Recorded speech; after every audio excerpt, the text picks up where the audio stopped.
So guys, magandang hapon sa inyong lahat. So may panibagong video naman tayo at panibagong vlog sa araw na ito. Una, may ginawa na naman pong maganda ang diwata ninyo.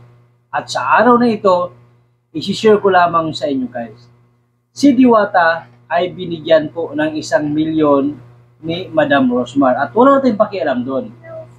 Pangalawa, meron pong taong lumapit sa kanya at nagmagandang loob, nilapitan ni Diwata at binigyan ng halagang 500 pesos. At sinabihan, hindi ka kailangan dito at bata ang kailangan ko.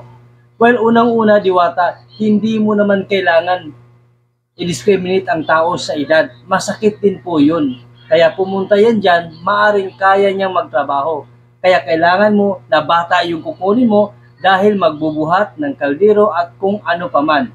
At gayon paman Diwata, hindi mo na kailangan sabihin na hindi mo kailangan ng katulad ni Kuya kasi nga kailangan mo yung mas mga bata. Ano bang tingin mo kay Kuya? Kung may ibibigay kang pera at sasabihin mo sa ganung paraan, masakit yun. Kung ikaw may magulang ka at anak ka at sasabihin nyo ng ibang tao, sino bang hindi anak na magagalit sa iyo? At ang mahirap doon, ang sinabi mo dahil nag-abot ka na ng pera, yun na agad sinasabi mo sa kanya na parang akala mo walang kwentang tao ang mag-apply ng trabaho sana sa iyo. At higit sa lahat, binibidyo nyo pa sa halagang 500 pesos na binigay mo sa isang tatay at sinabihan mo na hindi mo siya kailangan kasi bata ang kailangan mo dahil magbubuhat raw, wala namang problema yun. Hindi mo na kailangan sabihin yun.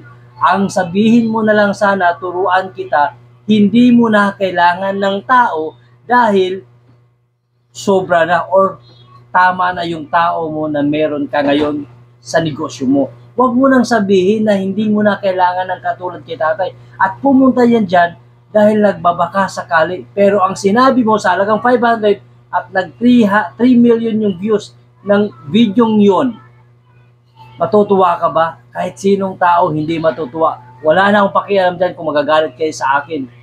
1,000,000 binawasan mo lang ng 500 pesos at binidyo mo pa at may sasabihin ka pang ganon, may sasabihin ka pang hindi mo na kailangan ng matanda or may edad.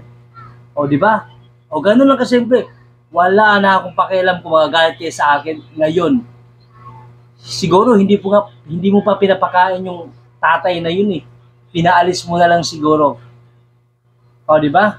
O, bahala na kayo diyan kung kayo mangusga. Pakita ko, tingnan mo yung video na yun oh. Yung picture na yan guys. Panoorin nyo.